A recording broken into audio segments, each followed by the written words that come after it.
Hello and welcome back to Talk of the White Lotus, a mini-series from Talk of the Townsends where we talk about the latest series of the White Lotus. I'm Benedict Townsend. And I'm Hannah Townsend. And I enjoyed today's episode. What do you think? What did you enjoy about it? I like that, okay, yes, we didn't quite get the big crescendo climax that we've been expecting, but I like the way they were building the tension even more.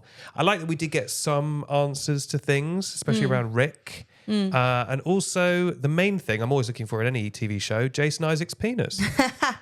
Yeah, I think we'll come on to that. I think it was a good episode. I think in order to keep people sustained, maybe more should have happened in this episode. I am still enjoying the tension and the building of the world. I still enjoy it. Yeah. But I think maybe for other wider viewers, more needed to happen to keep people watching this episode is what I will say. Yeah, because also we looked last week and there were, 7 episodes in the last series? Yeah. Which means that we are pretty close to the end. Yes, and also Belinda's son is coming out. Yeah.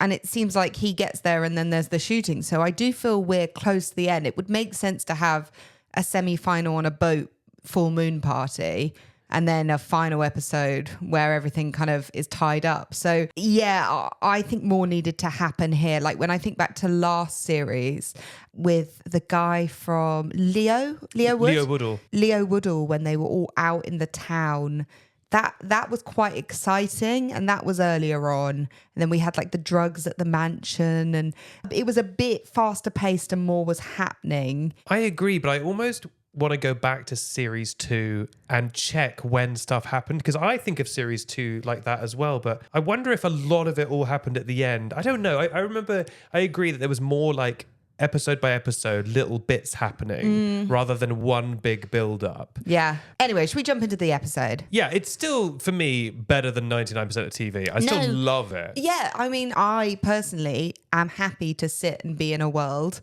I just think other people, I wouldn't be surprised if consensus online is season 3 is not as good. Yeah. I think on that point of not much happening episode to episode in this season of The White Lotus, we really saw that when at the top of this episode, Jacqueline was on the phone to her boyfriend, leaving that voicemail. She's one of the 3 ladies. She's the famous actress one. And obviously wondering where he was. And we kind of wanted to know a little bit more, a little bit faster. Yeah. I mean, you saw the glee in the other 2 ladies' eyes at breakfast when it was a bit like Trouble in Paradise. I think it's a little bit frustrating. We didn't find anything more out. No, and this episode really got me thinking, like, I don't know where their plot line is going, because after the last episode of the last few, I thought the whole thing was that they're heading towards a big falling out, which they probably are. But then all this stuff in this episode with them getting soaked with the super soakers and then and hanging out with like Valentin's friends and stuff, I'm like, okay. I'm like, I truly don't really know where this is going. Not that it necessarily has to go somewhere. You can enjoy the ride, but this is a show that's all about build up and set up. So I'm like, I don't know where they're going at this point. What point do you think the show was trying to make by sending them to that resort where everyone was a bit older and then feeling frustrated? Or it was Jacqueline who felt incredibly frustrated. The others didn't seem to mind. Like, what was the point? I think it's because like they are women of a certain age where like they're not like older people, but like I guess in the eyes of like the young guy, you know, they think that he fancies them and that he's this young buck. And then he's like, oh, I know a place you guys will like. And he just sends them to like an old folks home. Right. So I think there is that scandalized of like, no, we're not old yet. Yeah, like, yeah. You know, I can't believe you see us this way. Right. But then it's juxtaposed by the fun spray water guns where they don't like that. Actually, sorry, yes. So is that the point? That's a great point. I didn't think about that. And then, they're like, we want to be young and fun and playful. And then they're like, no, stop spraying me. I guess that's a very good point. I didn't really think about that. It's the 2 different worlds. It's actually like, we're not quite there, but we're definitely not here. Yeah. And I guess there was also just some sort of very on the nose, like here you have the locals spraying the like rich tourists. You know, there's something there, I guess, thematically. In this episode of White Lotus, we quite literally had Chekhov's gun. We truly Chekhov's gun. It was right there in front of us in a box. Yeah. I felt so sad when he said to the guard, your job isn't to just stand there and like wave at people through the gate. I know, he's so sweet, but he's so cursed. Like bad things. You know, in real life, that actor was a bodyguard. I saw that. Isn't that cool? Quite fun, yeah. I just hate that like any character like that in White Lotus is just so doomed to... Like when the gun went missing, I was like, it's not his fault. I'm like, this is the exact type of guy that this stuff just happens Lotus too. Yes. Okay, maybe he shouldn't have left it out, but it's, most of us don't expect Lucius Malfoy to steal our gun. I just feel so sorry for him. I just think something terrible is going to happen to him. So we finally saw Lucius Malfoy's wand. We did. A healthy wand. Do you think it was his wand? Yeah, was it a prosthetic wand? Was it a body double wand? Yeah, CG wand. It was working its magic either way. I'd love to know that conversation. Jason Isaacs strikes me as the kind of actor who's just like, hell yeah, I'll do that. Yeah. Like, he was great. He's actually really, really good in this show. Like, small part of me when I watch these scenes, I'm like, God, it must be great to be part of this cast. Because even though you're pretending, you're still on the boat. You're still doing the stuff. But I'm like, did he have fun? Because every scene, Jason Isaacs just has to like stare into space and sweat. Like, those must have been long days doing those scenes. I totally agree. I think it was his wand. Fair enough. I don't think it was a body double. Hey, and it wasn't Wingardium Leviosa. Look, if it was his wand, that's a wand to be proud of, I think. Did you see? It happened so fast. I immediately had to analyse. Good one. Game recognised game. I was like, good wand, good wand. I'm a bit on the fence with this episode. There were some parts I liked and I thought that's well written. And there were other parts I thought that's not White Lotus's strongest work. Really? I'm going to start with something I enjoyed. Okay. I really enjoyed when Amy Lou's character said, maybe we shouldn't get on the boat. And her partner was like, I'm not getting on the boat. And she was like, yes, we are. Because in a relationship sometimes where you're like almost calling their bluff. Yeah. You're like, oh, maybe we shouldn't do that because you want them to show willing for your thing. And then the second he said, okay, yeah, I'm not getting on that boat, she's like, no, we are. Yeah. I thought that was very fun. They're very well written, those two. They're both doing a really good job. I love her character. I love that, like, yes, she's not as ditzy as she first appears, but she's also like still like pleasantly a bit like in the clouds. Something that I thought that actually showed her not as ditzy is when she fake cried. Yeah. I thought that was showing like she knows how to get what she wants when she needs to. And also he does care about her. Yes, you could see he was, It's not a Greg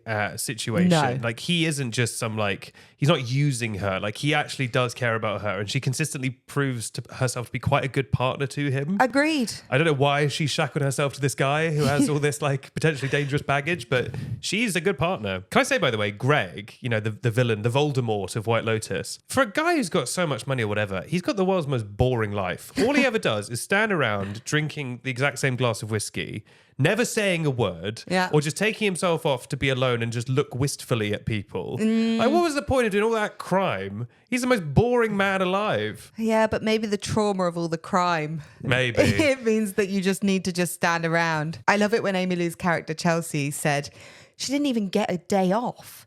I told her to get a lawyer. That does show actually that she is completely out of touch with some aspects of life and actually, quite ditzy in that term of like, one, this lady who works in the shop wouldn't be able to afford a lawyer. Yes. Two, there's not a case there. Yes. Yeah, no. But also, like, they're not gonna, they're gonna make her work. Yeah, of course. Like, I think that also demonstrates that despite her age and whatever, she's still part of the upper crust. She's still a little bit detached in that rich person way that the rest of them are. Yes. You think, oh, she's this young, like, northern girl from back home. But, like, no, she's still kind of a bit deluded about how the world works. That's such a good point that you see her as more one of us, more relatable. She's not like the others. But that actually is showing us she is completely out of touch with reality if she thinks that this hotel would like give her a day off or this woman would be able to get a lawyer. Yeah. I mean, let the court show that she should have a day off. But, yeah, of course. Oh, yes, of course. But, in the real world, it's just not, the sad real world, it's just it ain't going to happen. Can I ask you a question? Do you feel sorry for Jason Isaacs, his character? I do and I don't at the same time. I think it's horrible to watch someone be so incredibly stressed. Yes. But then I look at the family unit and the life that he has, and it's not this picturesque, loving family where it's like, he's gonna lose all this. Like him and the wife feel so disconnected. I don't feel sorry that he's gonna lose this like picturesque life because I don't feel like the life is all that. So I feel so torn in two different ways. Yeah, because I feel weirdly sorry for him at this point. Like, I do quite sympathize with him. I think because we have just watched him like be tortured in real time. And also I think because the show seemed to imply that whatever he did that was illegal, he didn't really know it was illegal. Do you know what I mean? It's not like he's done a a big scam and it's Yes. gone wrong. Like, it feels like he was a bit tricked by all this. And so I do feel a bit sorry for him because I'm like, he seems like a bad person and a rude person and, probably an annoying businessman. But like the thing he's going down for, as far as I understand, he didn't actually really mean to do. Yes. But I'm not sure how the show wants me to feel about him. Because like now when he's taking that gun, potentially to like end his life. Yeah. I'm like, Christ, that's so dark. And I don't know, maybe I'm just too empathetic. I'm an Aquarius, But I'm like, don't do that, you poor man. I go back and forth though, because is this just one thing that he was caught up with that was bad, that he didn't fully understand that he was part of? But when they came off the boat and she said they're tax dodging and she said, well, we don't pay our tax. Yeah. There's obviously such a grey line of like, they've been doing bad stuff, but it's not been this level of illegal. I mean, does he deserve to lose his whole life? I don't know. Yeah. Not in terms of like killing himself. Obviously, that is very extreme. I mean, in terms of like the house and all the assets, etc., etc. Yeah, I feel so torn because when I look at that family unit, I feel sorry for him because it's just like it all lands on him. Right? Yeah. He is the sole provider. These kids are just like feeding off him. But I think the wife actually is what makes me feel uneasy. I don't know. Yeah, I agree. And I do like the swapping that seems to be happening where he is now taking her pills. She presumably, now the pills have been taken, is going to go off the pills. Whoa. And we're going to start seeing her in a pretty sober state that we've basically never seen her. Yeah. So my prediction is by the end, they'll have basically swapped places where I think the wife will suddenly be the one in charge and then he's the one who's going to be in a bit of a stupor if he's alive. Oh, I love that. Because we've never seen her like not a bit tranquilized, Yeah. I feel. And I wonder why. Maybe there's a reason. Maybe she's like very particular when she's sober. I wonder, what's this character going to be like? Maybe she's snappy. Maybe she's, a lot more with it of like, what is going on? Can I tell you what I didn't like about the latest episode of The White Lotus? If you must. I thought Parker Posey getting on the boat and very loudly saying, where can I leave this Gucci bag? I know she didn't reference that it was Gucci. Felt a little bit clunky to me. The second it happened, I was like, okay, that's obviously part of the plot. He's going to take the pills. Like, I could almost guess 4 steps ahead exactly what was going to happen. She was then going to come out and say someone took my pills. And I just thought, if you got on a boat, why would you leave your bag and hide it? Yeah, it was very Chekhov's gun, actually, wasn't Yes. it? Because when she was like putting her bag behind that cushion, I'm like, why would you not just keep your bag with you? It's not a big bag. No. Yeah, or keep it in sight. There was no reason for her to. You're right. There's no reason for her to put it there, except that it meant someone could take the pills without her seeing. But it could have been done in such a more seamless way, right? It could have been on the top deck and someone could have said, let's go look at this view. And they're all over there and he takes the pills. Like, we're all having a group photo. He grabs the pills, like leaving it downstairs. Who leaves a Gucci bag? I know. If I was on a boat like that and I would have like put my phone down somewhere. With strangers. They literally kept on saying, we don't know these people. You're not going to leave your bag. And she actively didn't like the people. Strange. Really strange. Yeah. In fact, that felt clunky. Like, you're right, completely unnecessarily so. There were so many different ways that could have gone down. I thought it was a very strange choice. The Ratliff daughter, I'm going to need her to do something. Hey, she's moving to Thailand. She's potentially moving to Thailand. I'm going to need her to do something or anything before this show ends. That poor woman has gone out there and basically just had a lovely free holiday. She's seen Thingy's wand. She's seen her dad's wand.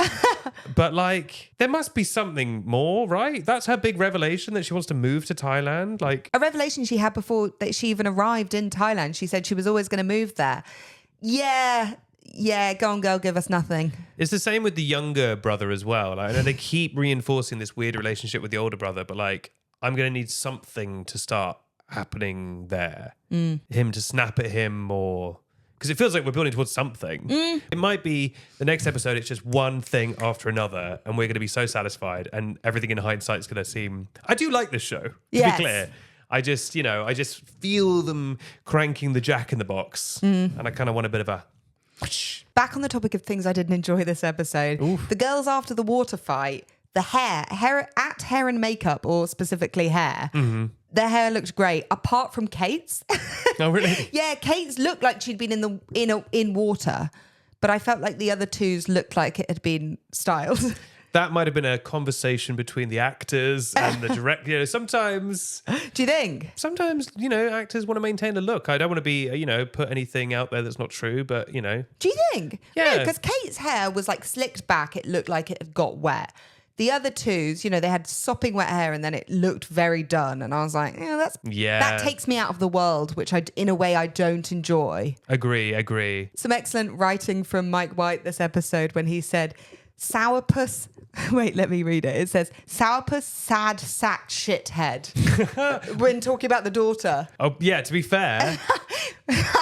No, don't say you agree. I don't know about shithead, but she's certainly a bit of a sourpuss. She's in a weird family. She's in paradise. Just leave them. She's in her new home. I really enjoyed that. Sourpuss, sad sack, shithead. There was also a great bit of writing when Rick revealed, the big revelation that Rick is trying to find his dad's murderer. Yeah. And what did Amy Lou say to him? Is it one of those "you've killed my father, prepare to die" situations? Yeah. Which is such a funny, and concise way of summing that up. Yes. Interesting that was laid out for us. In episode 2, I guess that the hotel manager killed his mum. Yeah. Same, but slightly different. Yeah. Killed his dad. Do you think, I guess he is going to Bangkok. Maybe it's because they need him to leave. My prediction is they need him to leave. Go on. So that he can come back just in time to save them or something. Okay, that made sense. Did it not look like at the airport scene he was questioning going? When he was being hit by those bags and stuff. Oh, interesting. Maybe. I don't know. Maybe I kind of got the vibe that he was like, do I get on this plane? Do I not? It's going to be like a Friends situation. The phalange. There's a problem, Amy Lou. Get off the plane. Shout out to our girl Belinda for moving the plot along, though. She was Googling Greg. She was like, listen, if no one else is going to move this plot, I'm going to open this laptop and I'm going to do it myself. And then Greg, he did some laptopping back. There was some back and forth laptopping. There was some back and forth Facebook, Instagram stalking. Another part of this episode that I didn't love is that Belinda's Instagram just looked far too professional. Oh, Hannah, I feel like you're nitpicking a little bit. Sorry, but she had photos taken on the highest definition camera ever. Belinda to me would be someone who would take photos of food and put it up there. Kind of she's a kind of mum. She's a mum, yeah. Mumstagrammer. She would put up photos that were screenshots where, you still had the battery visible and stuff. No, I don't. But that felt too curated. That didn't feel like a real person's Instagram. I mean, celebrities don't have that level of curation for their Instagram. I think this is one level of picking nits too far. Hey, I'm going to deep dive. This is called the White Lotus Deep Dive. It is. It's always been called that. And deep dive I will. That was not... Go back and look at how curated that Instagram feed was. Everything was taken on a DSLR camera. And I've not seen in any shot so far Belinda with a DSLR camera. So I would It doesn't make any sense. It doesn't make any sense. But Greg was looking at pictures of her son, which is interesting. Oh. Because it's why is he going for the son? Is it to threaten her? Maybe if he knows more about her, then he can warn her off. But would he realistically see her as a threat? Okay, I guess... She knows who he is. She knows who he is and he's wanted for questioning. Yeah. But did he technically kill anyone in season 2? Okay, he's wanted for questioning, but our girl slipped and fell and hit her head and died. He tried to kill her though. Yeah, but he didn't. He didn't. He's a good guy. So I'm just saying, even if they captured him, would he be in a lot of trouble? Did he kill anyone? Did he get all her money? I think he did, right? Maybe. But at the very start of the show, we see Belinda's son, and then the gunshots ring out in the distance. Yes. And he runs towards it, worrying that it's his mum. Yes. So he's clearly not the target of the shooting. It's a good point. Although we now know the gun is currently in possession of Jason Isaacs. We don't know that it's going to be that gun though, because does it not sound like lots of gunshots? It did That's sound like lots of gunshots. A hand revolver pistol, and they take a hand revolver pistol. Is that what they're called? I think it might be a Walther PPK, which is James Bond's gun. Whoa! Coming in with the facts. Which, to be fair, you just shoot one at a time. Yeah. So this was giving me more machine gun vibes, although I can't quite remember the gunshots. Yeah, fair. But it sounded like... There was a lot of them, though. It sounded like a lot of guns. I think it sounded like a shootout. Yeah. Like maybe security was shooting back or something. You know who was not in this episode very much and who has actually not been in it that much? Lisa. She came in looking very beautiful. Well, she's very good at that. But interesting that, you have someone so famous. I mean, there are lots of famous people and they are being... patient with how they use her. Yes. I mean, maybe it was scheduling, but... Yeah, to be fair, maybe it's also difficult to get her for like weeks at a time. Because I know Amy Lou said she lived in Thailand for 7 months to film this. Yeah, Lisa's schedule may not allow for that kind of thing. That's kind of what I thought. But I mean, I guess there has to be some smaller parts. So maybe that was why she was... Do you know what I mean? Yeah. In case she was off. So because she's a famous pop star, right? She's very, very famous. K-pop star, yeah. Exactly. Yeah. So, maybe she was only there for part of the filming. But yeah, she came in looking very beautiful. Again, I'm not sure what that scene was, right? When she was talking to the guard. No, it was just kind of a like, yep, we're still friends. And we're still here. Well, no, was she the reason? She was the reason he left the gun unattended. Right, yeah. But that's just, a quinky dink. I mean, half the people got off that boat and half of them kept going.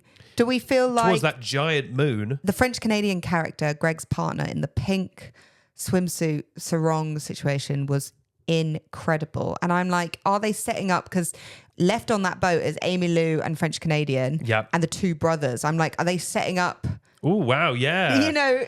Oh, that would be kind of freaky. Well, I was just thinking, like, their partners have got off the boat. Is there anyone dangerous on that boat? No. Greg's not on it. Greg's not on it. Rick is in an airport somewhere. So I'm like, are they setting up for a bit of fun time on the boat? A bit of a shag, if you will. Someone's wand's coming out. I think next episode has to be, we've been saying this every episode, I think next episode has to be quite plotty in terms of like stuff happening. Yeah. Make your prediction now. Who in White Lotus is going to get killed? I think there's going to potentially be 2 people who are going to be shot. Yes, I think at least. At least. I'm going one of the 3 children. I'm not sure who. I think the girl. Really? Yeah. I think you're probably right. She would be the most unexpected. Yeah, and then she gets to stay in Thailand forever. I think there's something to that, though. There's something of like, as she dies, she gets to feel a bit of spiritual connection or something. I don't know. It could be a thing. Yeah, I think one of the older gentlemen is dying. So between Rick, Jason Isaacs, and Greg. Yeah. Oh, I think definitely Greg. And I think maybe also Rick. Rick might die taking out Greg. I'm going to put my money on Rick's going. I think long live Greg. It would be cool if Greg just kept going like the devil. Weirdly, I don't think Jason Isaacs is going to die. I think that's been too heavily telegraphed. Agreed. I think he will have to go to jail. Or maybe he would move to Thailand and that'll be the thing. And then last but not least, I think a lady's going to die. I don't think it'll be one of the 3 friends. No. My vote is more on Amy Lou getting tied up in something. Tied up? What about Lisa? Yeah, I feel like we're not as connected to her because we haven't spent as much time with her. Yeah. So would it be as... I mean, don't get me wrong, she's really lovely. I guess it's a good... For someone like her or Belinda, who's not part of the rich, to die. Do you know what? You're right. We need someone who is good, who is not part of this group to also die. So a Belinda or a Lisa or Belinda's son or someone else who works at the hotel. We're seeing a bit more of the massage guy. It's usually the staff or the non-rich who suffer the most in this show. It's a very good point. I think it's probably going to be Gay Talk. Oh no! Or it's going to be Mook, and she'll die in his arms or something. Is it Belinda's chance? I don't think. I think if Belinda dies, the world will revolt. The show dies. I think it's just too sad if Belinda dies. I agree. Because she's had enough sadness on this damn show. Yeah, and I agree. I don't think any of those 3 women are going to die. I feel like they're in a sort of different show. Yes. I don't know what their final plot line will be. Will it come out that they all kind of hate each other? Is Jacqueline's boyfriend, husband going to turn out to be having an affair or something? Is that what they're setting up? Do we care because we've not met him? I don't know. Yeah. I don't know what the conclusion of them can be apart from them all just yelling at each other. Yeah. But then they've set up that they're on this crazy night with these Russians. So maybe something crazy will happen, but I don't know. Is it giving a fair? Is that the chance where we see some sex? Maybe. Son, sex and suspicious parents. That's really hard to get out. That is hard to say. Maybe we'll see some kidnapping or blackmail. Oh my God. Well, it's all to play for. And again, we did like this episode. Yeah. But, as connoisseurs of the White Lotus and many time guests. Well, as it's always been called the deep dive, we will be deep diving. Go back and look at Belinda's Instagram. That is not real. Put on your wetsuits because it's time for the deep dive with Hannah and Ben. Well, I've been Benedict Townsend. And I've been Hannah Townsend. We'll be back later this week with Talk of the Apprentice. Yes. And back next week with more Talk of White Lotus. Bye. Bye.